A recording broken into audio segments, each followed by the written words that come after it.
માથીની લખેલી સુવાર્તા 18મો અધ્યાય.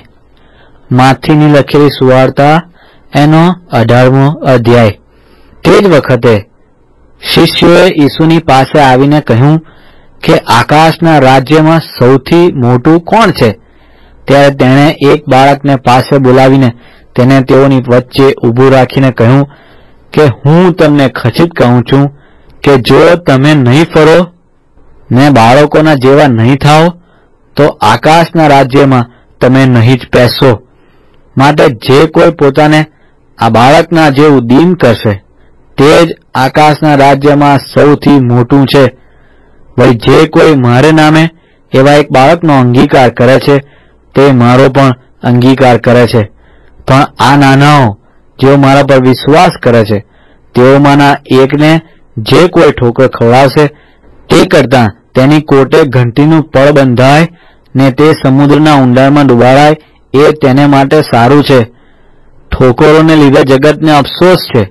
ઠોકરો આવવાની અગત્ય તો છે, પણ જે માણસથી ઠોકર આવે છે તેને અફસોસ છે. માટે જો તારો હાથ અથવા તારા પગ તને ઠોકર ખવડાવે તો તેને કાપી નાખીને તારી પાસેથી ફેંકી દે. તારા બે હાથ અથવા બે પગ છતાં તું અનંત અગ્નિમાં નંખાય એ કરતાં લંગડો અથવા ટૂંડો થઈ જીવનમાં પેસવું એ તારે માટે સારું છે. અને જો તારી આંખ તને ઠોકર ખવડાવે તો તેને કાઢી નાખીને તારી પાસેથી ફેંકી દે. બંને આંખ છતાં તું નરકાગ્નિમાં નંખાય એ કરતાં કાણો થઈને જીવનમાં પેસવું એ તારે માટે સારું છે. સાવધાન રહો કે આ નાનાઓમાંના એકને તમે ન વખોળો, કેમ કે હું તમને કહું છું કે આકાશમાં તેઓના દૂત મારા આકાશમાંના પિતાનું મોં સદા જુએ છે. કેમ કે જે ખોવાયેલું તેને બચાવવાને માણસનો દીકરો આવ્યો છે. તમે શું ધારો છો? જો કોઈ માણસની પાસે 100 ઘેટાં હોય ને તેમાંથી એક ભૂલું પડે તો શું 99 ને મૂકીને તે ભૂલા પડેલાને શોધવા તે પહાડ પર જતો નથી? અને જો તે તેને મળે તો હું તમને ખચિત કહું છું કે જે 99 ભૂલા પડેલા ન હતા તેઓના કરતાં તેને લીધે તે વધારે હરખાય છે.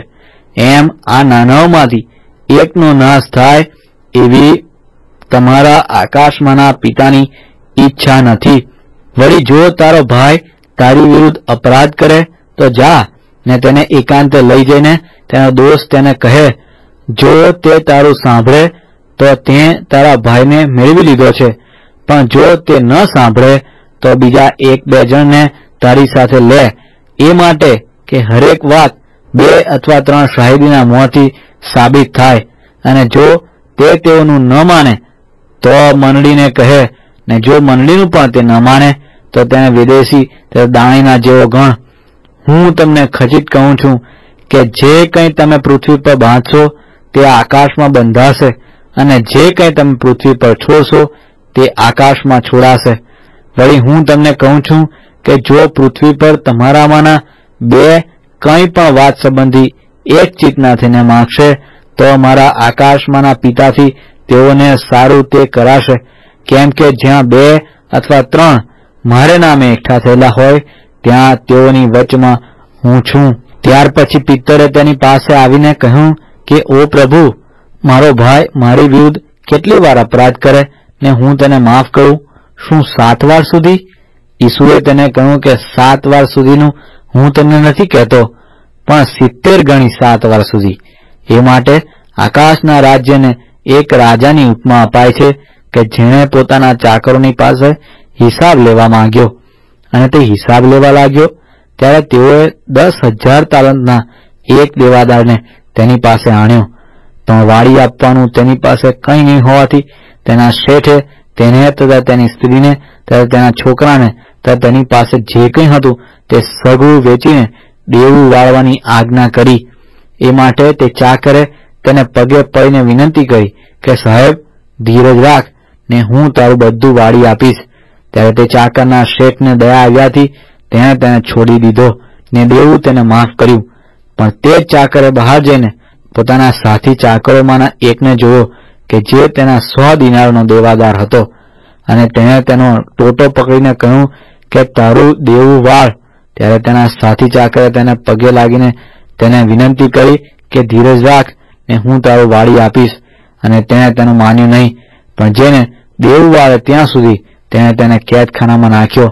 ત્યારે જે થયું તે તેના સાથી ચાકરો જોઈને ઘણા દિલગીર થયા, ને તેઓએ જઈને જે થયું હતું તે બધું પોતાના શેઠને કહી સંભળાવ્યું.